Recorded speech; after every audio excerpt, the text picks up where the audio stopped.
Lemon in the middle portion, Skyshack and Big Lagoon. Skyshack regains the lead and finally close finish.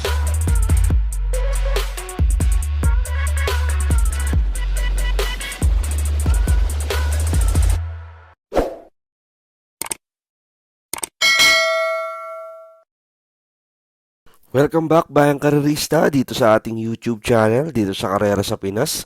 Andito tayo ulit para magbigay ng tips at analysis para naman sa gaganaping karera ngayong araw ng Sabado, March 7, 2026. Dito pa rin syempre sa karerahan ng Metro Manila Turf Club sa Malvar, Batangas. Start time natin ay alas 3 ng hapon. Meron tayong 7 karera na paglalabanan sa distansyang 1400 meters. Meron tayong isang set ng winner take all, isang set ng pick 6, isang set ng pick 5 at isang set ng pick 4. At syempre nandiyan pa yung iba pa nating mga favorite exotics. Pagpasensyahan nyo na ulit yung boses ko, hindi pa tayo okay, under the weather pa din tayo. Recap lang tayo sa karerang naganap nitong nakaraang Friday. Nagkadihado na naman tayo sa pagkakapanalo ng pinakadihado sa lahat na si Arigato, na nagpaganda sa lahat ng dividendo. Halos lahat naman ng ibang karera yamado na, talagang pinaganda lang ni Arigato yung mga bigayan. Ngayong Sabado parang mahirap na naman ang karera. Madaming pusoy sa Katy pero parang hindi naman sila lutang sa laban. Kaya magulo to tingin ko. Kaya simulan na natin. Bawi tayo ngayong Sabado bayang karerista. Race number 1, start ng ating winner take all, races 1 to 7, isang 3-year-old and above maiden race group placers. Meron tayong 6 na kalahok. Ang first choice ko dito, yung numero 6 na si Queen Liam, gagabayan ni Patty Dilema. Ito last February 28 sa PJC, nagtalaya ng 1 minute 28.4 seconds sa 1400 meters kung saan pumang-apat siya sa karera nila Glorify at Finer with Age. Ito na outstanding favorite to nung nakaraan pero walang tinakbo, parang nanibago. Saka ibang klase rin kasi yung tinakbo nung Glorify sa karerang yun. Yan, binigay na kay Patty. First time niyang lalaban dito pero baka dito na yan iniinsayo. Baka ngayon ipakita na neto yung galing niya. Ang second choice ko dito yung numero 1 si Freedom Day. Gagabayan naman ni Onyok Garcia. Ito last March 1 sa PJC. Nagtalaya ng 1 minute 27 seconds sa 1400 meters kung saan nasigundo siya kay Otto Cruz. May takbo yan dito sa Metro Turf last February 22 sa 1400 meters. Nagtala naman siya ng 1 minute 30.6 seconds kung saan pumang-apat siya kay Otto Cruz din. Eto, umintado to last run Nasigundo ng dehado kay Otto Cruz. Tingin ko mas sanay manakbo to dito. Baka magpakita na ng buti. Kung mapapasabak yung sa isaunan, tingin ko ito pwedeng makasilat na galing sa likuran. Kaya yan ang second choice ko. Good luck bayang karerista.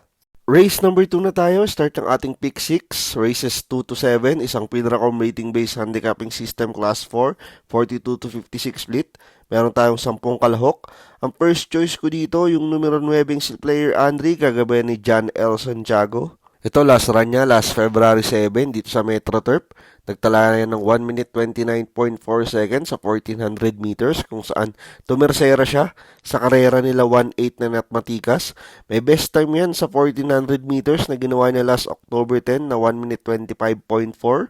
Ito parang kulang lang sa benas ng kabayo na to, laging timbangan din to Parang naghahanap ng hinete from Jeff Bakaykay, Pau Guse, Charles Reyes. Ngayon, pinatry naman kay John L. Santiago. Baka sakaling manalo na to. Alam naman natin, off the pace runner ito. Maganda numero, nasa labas. Tingin ko naman, di matatraffic to magparemate. At parang bumaba na din siya sa laban ito Kaya yan ang first choice ko. Ang panigundo ko dito, yung numero 4 si Majestic Star, gagabayan naman ni Boji Henson. Ito last February 22, dito rin sa Metro Turf, nagtalaya ng 1 minute 30 sa 1400 meters kung saan nasigundo siya kay Uncle Vines. May best time yan na ginawa niya last October 12 sa 1400 meters na 1 minute 26.6. Itong lakas ng dating nito nung nakaraan, kapiraso lang natalo kay Uncle Vines. Ngayon, second time na sasakyan ni Boji, baka nakapanya na to, baka masukat siya na yung remate na itong kabayong to. Yan ang kursunado kong panigundo, baka diado pa siya dito. Ito yung mga kabayong magpapaganda ng dividendo pag nagkataon. Parang si Arigato, Boji Henson din yun kaya yan ang panigundo ko. Good luck bayang karerista. Race number 3 na tayo, start ng ating pick 5, races 3 to 7, isang Pinracom rating based handicapping system class 5, 17 to 41 split, meron tayong 10 kalahok. Ang first choice ko dito, yung numero 3 na si Metal Strength, gagawin ni John Alvin Guse. Ito, last run niya, last February 22, dito rin sa Metro Turf. Nagtalayan ng 1 minute 31 seconds sa 1400 meters kung saan tumersera siya sa karera nila Buwayang Bato at Tawi-Tawi Island. May best time yan sa 1400 meters na ginawa niya last November 2 na 1 minute 28.2. Ito, laging nayayamado to pero laging kinakapos. Ngayon, binalik na kay Alvin ng Renda. Tingin ko mas maganda na ikikilos nito. Alam naman natin, top jockey ni Boss Patrick Uyan. Siyempre, Blade yung tandem na yan. Baka dito, makaisa na sila ulit. May pwesto lang agad ni Alvin to. Tingin ko, makakaraos na to. Ang second choice ko dito, yung numero 2 na si Stand in Faith. Gagawin naman ni J.R. De Ocampo. Ito, last February 21, dito rin sa Metro Turf. Nagtalaya ng 1 minute 31.6 seconds sa 1400 meters kung saan tumersera siya sa karera nila They Will Be Done at Shepcat. May best time yan sa 1400 meters na ginawa niya last October 19 na 1 minute 27.4. Siya may best time dito. Yamado din to nung nakaraan Ngayon, balik na yung renda kay Abu. Tingin ko siya may gamay dito. Malamang iuna na to ni Abu kung sakali may magmadali sa unahan. Pwede naman isunod lang din to. Depende na lang siguro sa diskarte. Pero yan na second choice ko. Numero 2, Stand in Faith. Good luck, bayang karista. Race number 4 na tayo. Start ng ating pick 4, races 4 to 7. Isang Pilracom rating-based handicapping system class 4, 42 to 56 split. Meron tayong 10 kalahok. Ang first choice ko dito, yung numero 9 si Dream Girl, gagabayan ni A.R. Villegas. Ito, last February 22, dito rin sa Metro Turf, nagtalaya ng 1 minute 28.4 sa 1400 meters, kung saan po bang lima siya sa karera nila This Old Heart of Mine at Unchained Melody. Pero may best time yan sa 1400 meters na ginawa last October 5 na 1 minute 24.4. Ito kasama dun to sa mga controversial na tumakbo nung nakaraan Paugong nun, ito yung palabas sa kanilang tatlo pero pare-pareha silang walang alarm clock nun Nung nakaraan yung isa gising na. Ang tanong, ito kaya gising na kaya to? Pero yan ang first choice ko. Tingin ko mababa na sa laban to. Ibang klase din naman mga nilalabanan at tinatalo nito. Maraming matulin. Tingin ko isa to sa makikinabang. Alam naman nating off the pace tong kabayong to. Actually, gusto ko tong singlein kaso nga lang, alam nyo naman ng history, pero yan ang first choice ko. Kung may tatalo, tingin ko yung numero 1, si Extra Extraordinary. Gagabayan ni Onyok Garcia. Ito, last February 21, dito rin sa Metro Turf. Nagtalaya ng 1 minute 26.6 seconds kung saan nanalo siya. Tinalo na sila Swift Andre. May best time yan na ginawa niya last December 7 sa 1400 meters na 1 minute 25.2. Ito galing sa panalo nung nakaraan. Maganda yung pagkakadala ni Onyok dito Tingin ko pwedeng makaulit to, baka mag-umento. Problema lang may mga matutulin. Nandyan din yung part-time lover. Baka mapalaban sa unahan kagad to Pero malaki din panalo yan, lalo na pag wala na naman sa wisyo yung numero 9. Kaya yan ang second choice ko, numero 1 si Extra Extraordinary. Good luck ba ang kararista? Race number 5 na tayo, last daily double plus 1, isang Pilracom rating based handicapping system class 5, 17 to 41 split. Meron tayong 11 kalahok. Ang first choice ko dito, yung dehado pa siguro to, numero G, Srinagar. Gagabayan ulit ni Boji Henson. Ito, last February 21, dito rin sa Metro Turf. Nagtalaya ng 1 minute 31.8 seconds sa 1400 meters, kung saan pumang-anim siya sa karera nila They Will Be Done at Shepcat. May best time yan sa 1400 meters na ginawa niya last October 26 na 1 minute 28 seconds. Ito, napakagulong karera na ito. Nagbase na lang ako sa best time, kaya na napili ko. Sobrang pantay-pantay sila sa karerang to. Pag nilaban to, tingin ko pwedeng isunod lang ni Boji to. Baka mag-abang lang to na magpe-fade out yung mga nasa unahan. Pagandaan na lang ng gising, saka si Boji. Boji na naman. Parang magaling siya sa diado ngayon kaya kinuha ko yan na first choice.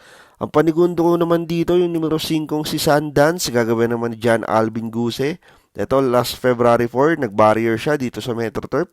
Sa 1200 meters, nagtala lang siya ng 1 minute 24 seconds. Pero may best time yan sa 1400 meters nung June 22 last year na 1 minute 28.8.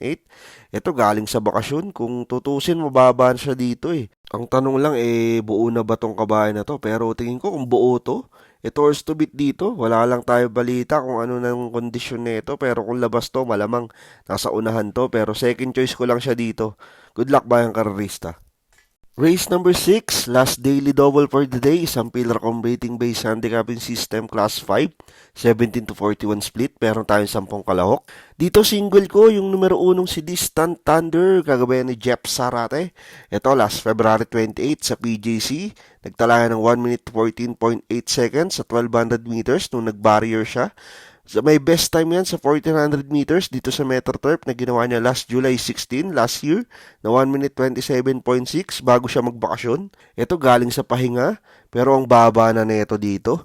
Tingin ko, angat na angat siya sa laban na to. Ang ganda din ng barrier niya sa kabila. 1.14.8.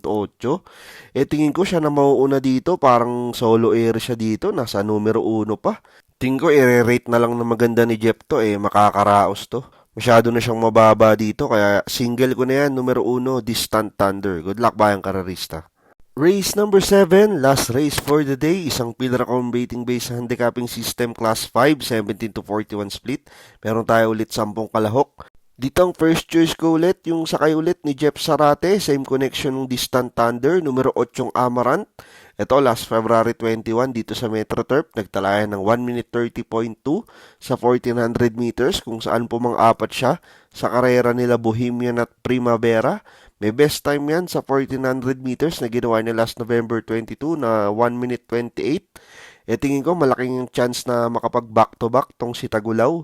Etong si Amarant, malamang isa to sa nasa unahan. Kung walang itatakbo si Chichay, malamang solo air ito dito. At pag pinabayaan nila to, malamang same scenario gawin ni Tagulaw kay Distant Thunder dito. Baka i-rate niya lang to ng maganda. Sa paliguan na nila abutin to. May magandang tinakbo rin to sa PJC na segundo yan kay Super Majority. Kaya yan ang first choice ko. Ang panigundo ko naman dito yung numero 9 si Mythic Leila, gagabayan ni Apoy Asuncion. Ito last February 21, dito rin sa MetroTurf. Doon din, sa karera nila Bohemian at Primavera, pumanglima naman siya. Nagtala siya ng 1 minute 30.2. May best time naman yan sa 1400 meters na ginawa niya last October 5 na 1 minute 26.2. Siya may best time sa karerang to. Tingin ko kung may mag-uubusan sa unahan, ito yung isa sa mga malaki ang panalo. Alam naman natin, ibang klaseng Romemati itong kabayong to.